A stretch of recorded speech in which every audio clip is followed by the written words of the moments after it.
So I will start seeing what body we get by spinning the wheel.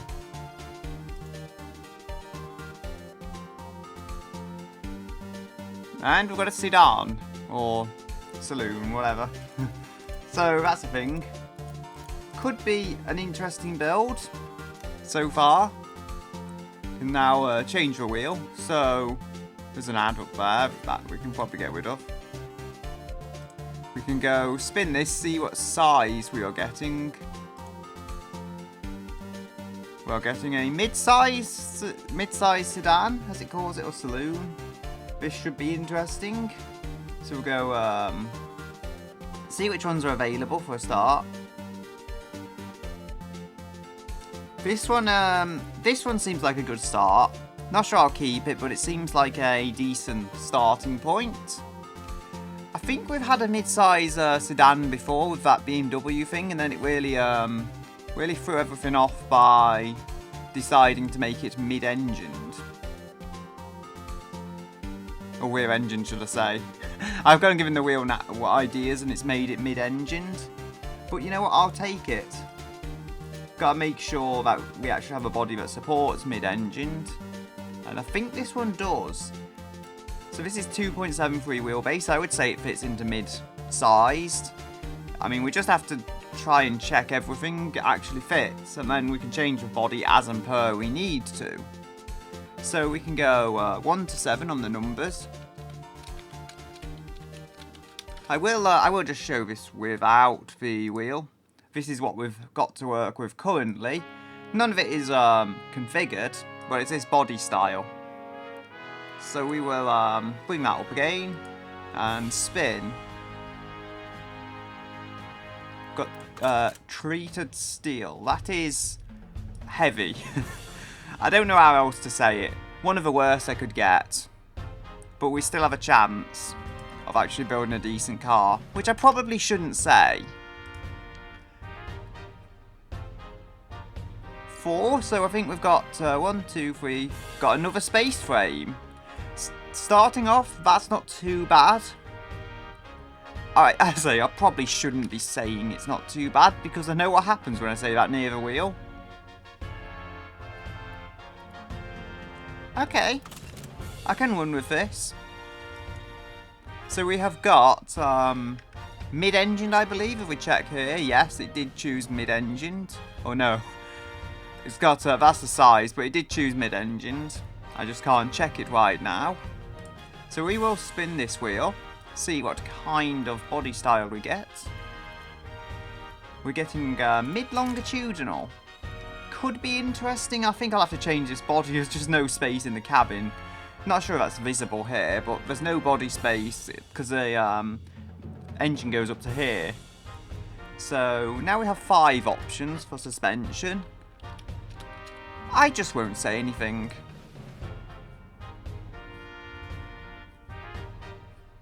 Okay. I'll take that, McPherson struts. I'll take McPherson struts. And I'm opening, I like opening the code window thing instead on the Chrome instead of actually the wheel options. So this is not being as cruel as it could have. It didn't go with leaf springs this time around on the front. That is scary. This is not a bad configuration at all. I will probably change the body though to something else. So for now I'll just stick a body on here and I'll choose later for certain what we're going to get. Random colour generator. I will need to find a random colour generator. So there we go. Did it save the colours? No, it didn't. Ah, there we go. I've generated it. We have now pink. I kept messing up, but we have colours at least that are somewhat randomised. Will we get front wheel drive? No, we can't get front wheel drive. Will we get rear wheel drive or all wheel drive? We get an all wheel drive of some kind. And then we'll go into all the options we have, which was 5 all wheel drive, 4 wheel drive type options. Chance for it to be cruel, I guess, and give me 4x4. No, it hasn't. 1, 2, 3. So we've got on-demand 4x all-wheel drive. That's interesting because I believe, if I am reading that correctly, that means it's rear-wheel drive until something, until it detects slip, and then it goes to all-wheel drive. So that's a pretty interesting drive line for this kind of car. We've got 4 options, so we'll change the wheel to that. We've got 3. And let's hope it isn't cruel, I guess. We've got a V90. This could get interesting quick. So, another 4 options. This is probably one of the more interesting parts, just seeing what kind of engine it gives you. And it loves V10s. In this particular case, I can't complain too much, because it's generally been kind. Could have been a lot crueler than it was. 5, 6, 7 options. And we are getting magnesium. So far, it's looking like quite a high-end engine. Don't know what the displacement will be, and I don't know what this car will fit. Yeah, I hope it isn't 1. The wheel does love 1. And we're getting, honestly, in this particular case, it's chosen number 2, where a number 1 would probably be better. Because I believe push rod is actually better than direct acting overhead cam, so it's used 2 where you don't really want it to use 2. Now, it's probably going to go with a 1 now, isn't it? Ah, I saw it coming.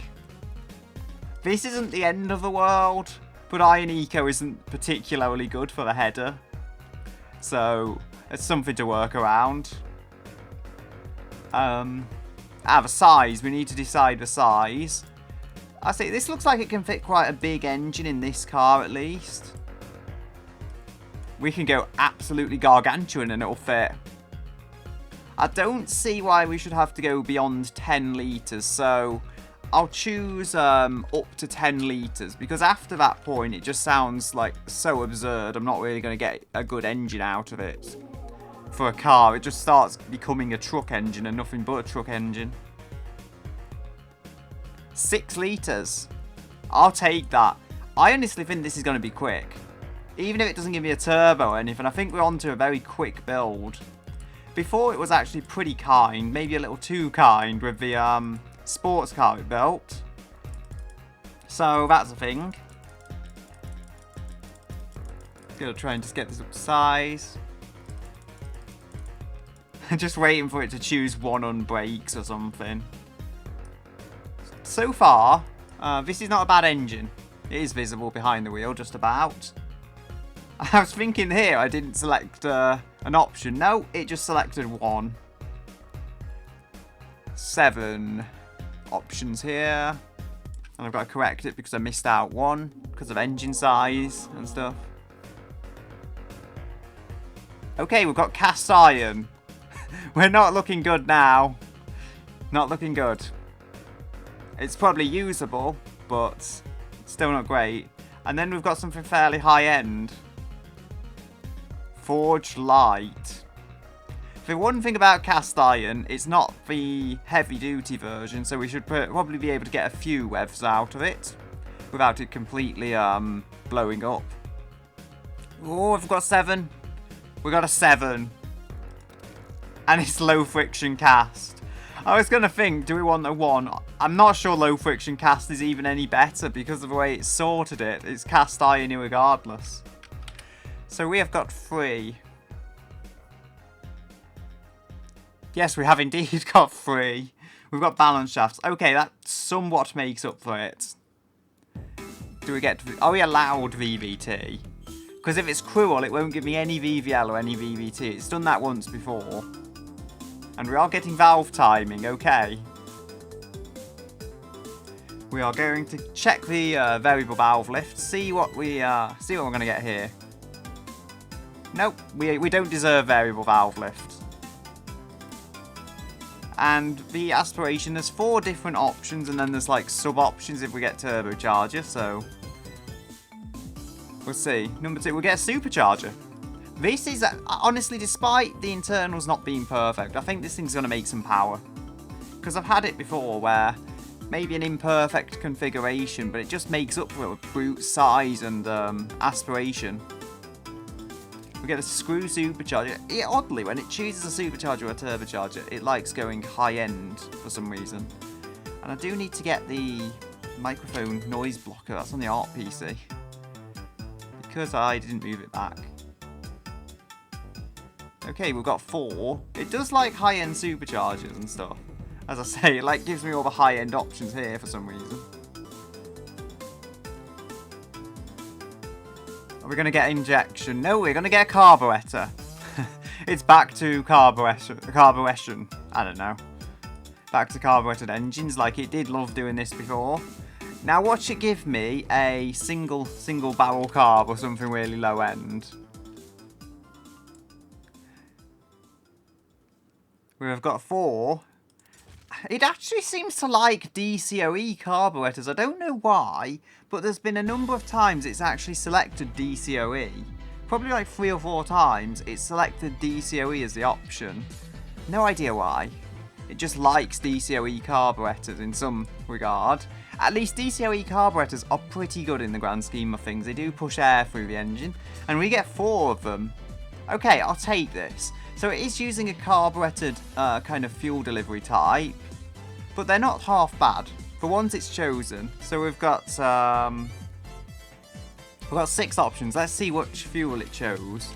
I think it was offline I was doing one and it chose LPG, which was the first time. That car came out quite well. And we have got leaded fuel. Oh dear. That is awful for the environment. They moved away from leaded fuel in something like the 50s or 60s.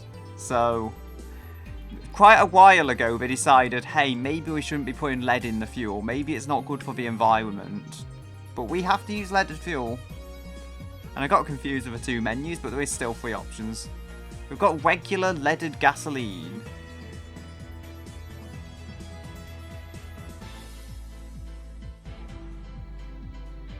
Performance mid. Honestly, the low end option here isn't actually that bad. It chose 1 3 times in a row here. That's what I say about the wheel loving the number 1. Like 3 times in a row. That's crazy. Now we've got 6 options. Please do not choose 1 again. I'm kind of getting tired of you choosing 1 at the moment. It got close. It chose a 2. And cast low is not that good, sorry, to be honest. Imagine if I now have 2 options and it's going to choose 1 both times. I spoke too soon. Oh dear. We've got another 1. Who saw that coming? And we've finally got a 2. So it's just selected loads of 1s and 2s. That is a way to do things. We've got no catalytic converter because it's leaded fuel, and who cares about the environment? So we don't need any kind of one of these to reduce emissions. It's just going to pollute the air loads. The environmental charities hate me. Yeah, one, and 1. Or 3 different ones. That's 2. So we've got a muffler. It could be a lot noisier than it is. The other one was actually surprisingly quiet because that only had like 1 decent muffler, and it actually did quieten the car, which I found interesting. It was a lot quieter than I expected. So we're making 313 horsepower without really tweaking this. This is looking good. So we are capable of making some power despite everything being a little imperfect, let's say. So I'll just lower that to a point the engine actually works and doesn't blow up. This is going to be improved a lot. Like, I could maybe make 400 horsepower if I'm lucky. The other made 380, so it will be interesting to see how this compares. Granted, the other one was actually on unleaded fuel. The environment hates this engine. So, it's probably going to have the absolute worst fuel economy. I say it's going to have a worse fuel economy. If I just look, does it say what kind of fuel economy it's doing? It doesn't say. It's like the other one, I remember, did 6.7 miles per gallon. It was like a joke how bad it was for fuel efficiency. And I think it got even worse when I tuned that engine. That was not efficient at all. Yeah, for comparison, many normal road cars will do over 30 miles per gallon. We get a manual. Honestly, it's comical why it's choosing 1 so much, but a manual could be pretty good. A manual could be pretty good. I mean, my car has a manual, and I think it's pretty good. 4. Okay, I think this is okay. So option 4, 1, 2, 3, 4. A 5-speed manual. I'm not going to hate that. It's not giving me a 2-speed or something. It's not the most gears, but it's definitely usable with a good engine, which I think we've got. So we've got 7. One of the learner cars I had actually had a 5-speed manual. Random law. So we've got 1, 2, a clutched LSD, so we have got a proper differential. At least the moment it chose a 1 was a moment where 1 is actually one of the better options. So power split is 50-50 it seems. It seems locked at that. But I don't know why it's doing that. I think even if it's only all-wheel drive when it detects slip, it would still be something other than 50% symmetrical all-wheel drive. I don't know. Now, I'm just not going to say anything with the tyres. I'm not going to say anything. You've chosen cross-ply. Of course you've chosen cross-ply. So we get our same old 1960s tyres. It would choose 60s tyres, wouldn't it? Instead of actually something decent and modern. Okay, that somewhat makes up for it. 1, 2, 3, 4, 5, 6. We've at least got sport, even though it's been cruel and chosen 1 again. It's choosing 1 a lot with this car. Honestly, I've got fortunate that it's not as bad as it could be with its love for 1. Because as the wheel loves 1 are typically all the low-end options. I think we've got out of this quite lucky. Oh. You would, wouldn't you? I'm sure something is wrong with this wheel. It's choosing 1 far too many times. Steel wheels. Okay, it's better than having, like, chunky off-road tyres, but no less. No less. Steel wheels. That's what we're getting. I am seeing this should probably have an older body, because steel wheels, cross-ply tyres, all that. This body just looks far too modern for my liking. We've got 5 options here. Brakes. I'm just not going to say anything. It's better if I don't say anything. Yes, and the... Why are there so many ones? Why are there so many ones here? I know I made fun of you, Wheel, yesterday. Are you trying to punish me for that?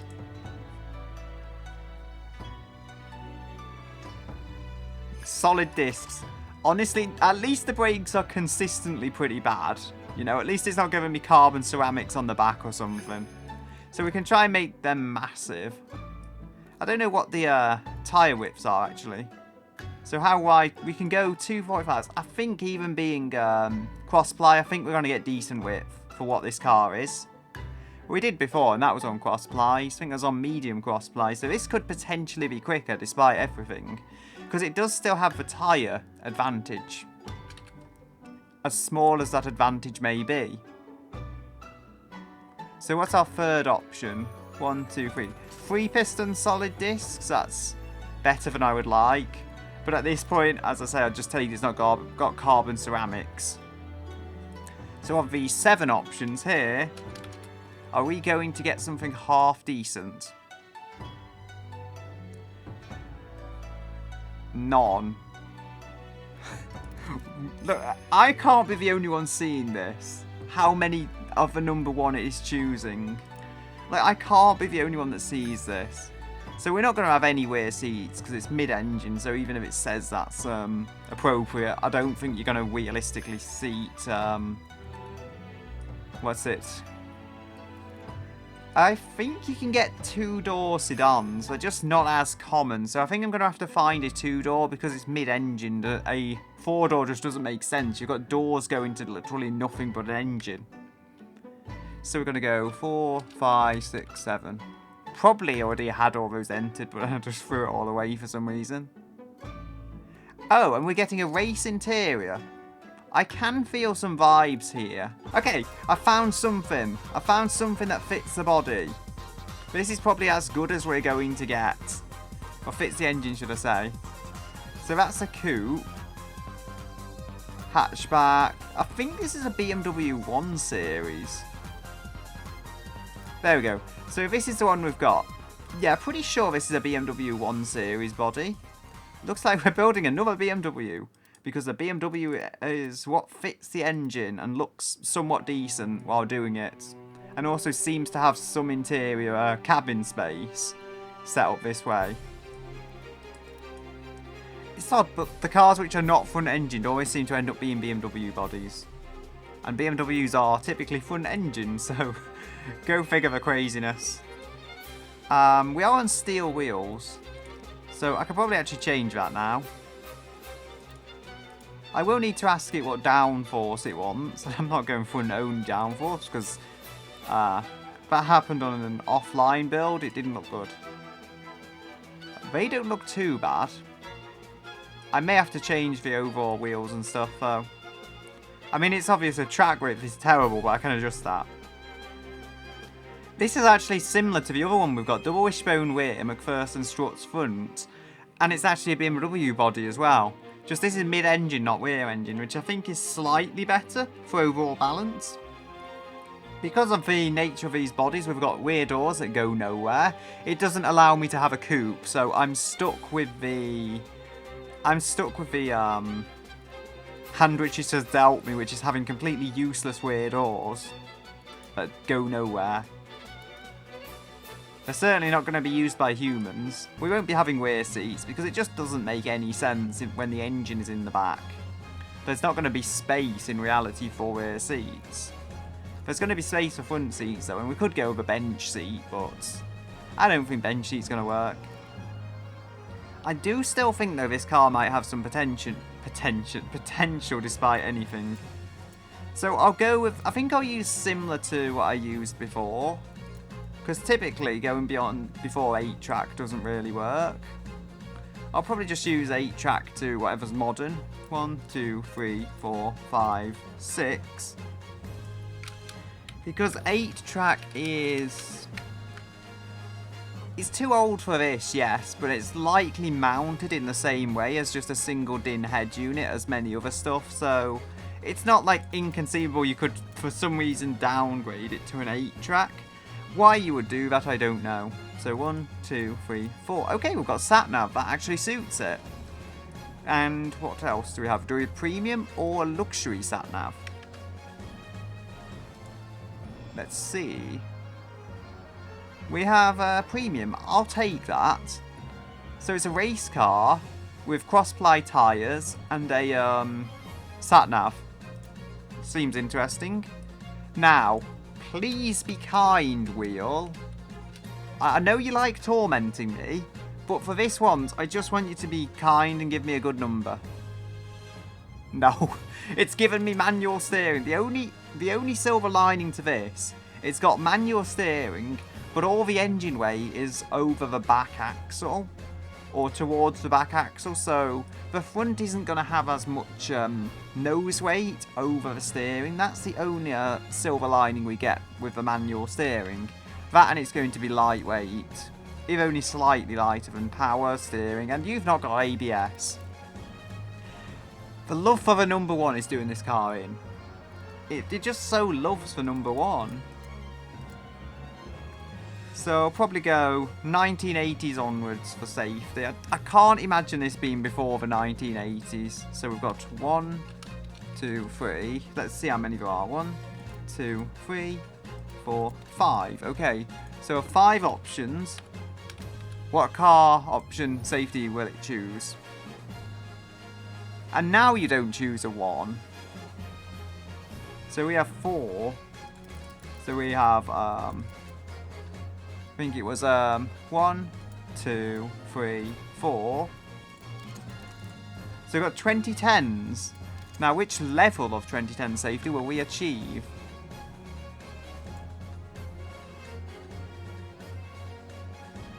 We have got advanced. We've got advanced safety from the 2010s. It seems in some ways it's a BMW 1 Series, and in some ways it's just who knows what. But there is another advantage. At least early on, the wheel didn't fall into its whole one trap. So we've got struts front and double wishbone rear. We have got good suspension here. If not the greatest suspension that ever graced a car, the stuff is just good independent suspension. And that's going to help us to no end, I feel. In terms of making this car kind of compete with the other randomised vehicles, for lack of a better term. And we've got active suspension. Active suspension and steel wheels is not really a matchup that you would know of, but it works. And we have got twin tube dampers, which are not high end, and then we've got passive sway bars. Dampers are low end. I think this thing is still going to handle. Like, I don't think it's going to be a complete joke of a car for how it handles. We've already built the complete joke of a car. This is supposed to be, like, iffy and kind of misdesigned, but still somewhat decent. Leaded fuel, don't let me down now. I was going to say ESC, but I haven't actually even got ABS. Okay, it doesn't seem to brake too bad for something which doesn't even have ABS. Bit of understeer. Like, this thing is a bit of a supercar, though. It doesn't seem like it on the surface, but it kind of is a retro supercar. It just looks totally different in reality to how you would expect. And I should have turned the music off, but I didn't. It's not like as obnoxiously loud as it could have been, though, to be honest. I guess that's because it's still got a muffler. I can't really hear the supercharger, which I find interesting. I can definitely hear it's a V12, a carburetted V10, sorry. But I can't hear the supercharger so much. Actually, when I kind of really step on it, I can feel the supercharger and hear the supercharger, but most of the time I can't.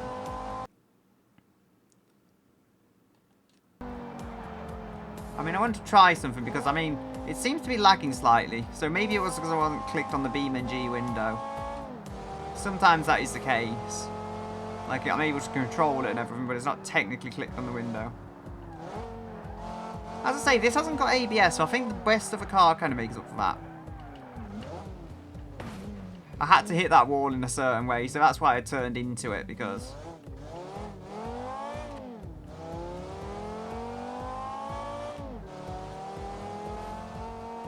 I have messed this car up, I'll be honest. It's driving, though. Despite everything, it actually drives okay. Like, I messed this up. I messed this one up, and that was my fault. That wasn't the lack of ABS or anything. I'm going to just restart here. Like, I'm going to give it another 2 laps, because it failed on 1 lap. Well, I failed it on 1 lap. I'm going to just do 2 laps here instead of a full 3. See how it does. Because the car was just so broken. It does understeer a little. You may be able to see that. But it's generally pretty good in the grand scheme of things. This handles quite well. Like, I wouldn't be too disappointed if this was actually just a car I'd downloaded, to be quite honest. Which says a lot about it. I mean, it certainly makes power and it has the means to put it down. The cross-ply tyres and the lack of anti-lock brakes, though, kind of do it in a little. Certainly, the love of the number 1 that the wheel has did mess up a few things. It just kept selecting 1, and I don't even know why. Go and step on it. It is satisfying, though, when you really do step on it on the straight, and it just goes. The manual obviously being a better decision for kind of adjustability, would you say, and usability of the gearbox compared to other options. Okay, so you got to lift off there. I think here I have to brake early, and I didn't do that before, which was dumb. I mean, maybe I'm going a little too slow, but I'm at least secure. I think it's just the way this corner, like, tightens out of nowhere. So going slow there, I was able to make it quite easily. I have no complaints about this transmission. I mean, the gearing is a little longer than maybe would be ideal, but the thing is still going quite well. Even without ABS, it's still cornering surprisingly well and slowing surprisingly well. So despite its issues, I quite like this thing. I'd still say I like the other one from last stream better, personally. But this one's no doubt quicker. I can tell that much already. This one is definitely the quicker of the two. And I mean, they both understeered a little. May just be a consequence of the cross-ply tyres. But certainly, the way that this is...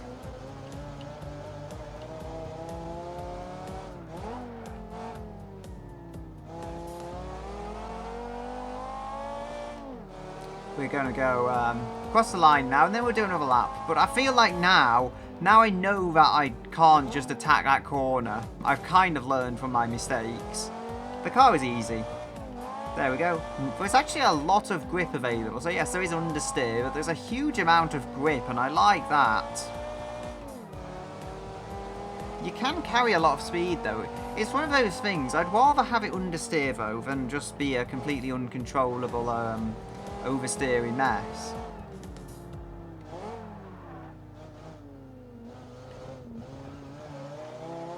There we go. Gotta take this corner.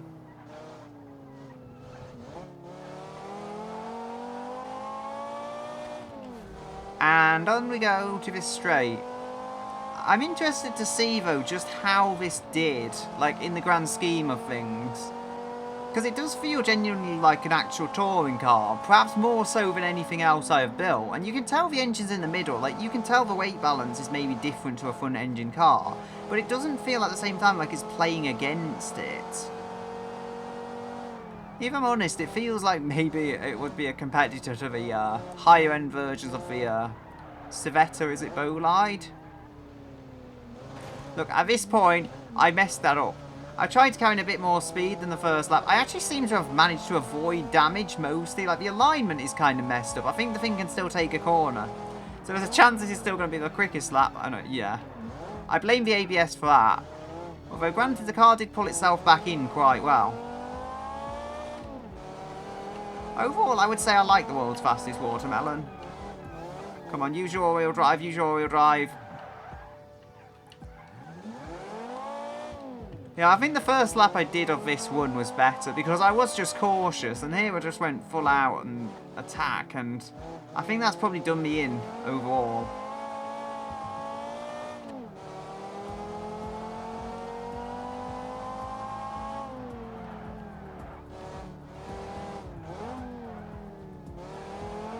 There we go. Yeah, rear end grip seems to be struggling, interestingly enough. Maybe it just made more grip on the front or something. I mean, it knocked the thing out of balance when I like crashed. There we go.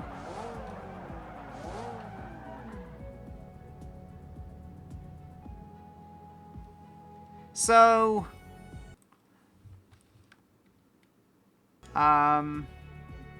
we can see hopefully if we go into time trials, it should tell us the times. Single lap. Oh, well that's it, isn't it? We've got the two fastest laps here, and then this. They actually won very closely, but this is actually, that was the first car I built. That was the first car I built, and then we built this today. Then the other one, the other car, that was it. So I think this was 242. So it's lovely to drive that, though. Oh, yeah, 237 is that? I think that might be the 237. Is our fastest one. And then this is 231. This is our quickest vehicle, would you believe it? And it drives well. But besides being the quickest, I mean, what do we have about it? It is kind of broken. And also, I don't know what's happened with the sides. It's like covered in scratches, deep scratches. But yeah, it's a very interesting decision. A few very interesting decisions, but generally a very solid engine, I would say, and decent handling have pulled this car to the lead. I I wonder what it'll build next time. Will it build anything competent or will it build another disaster? I will leave it here for today though. And I'll say goodbye until another day.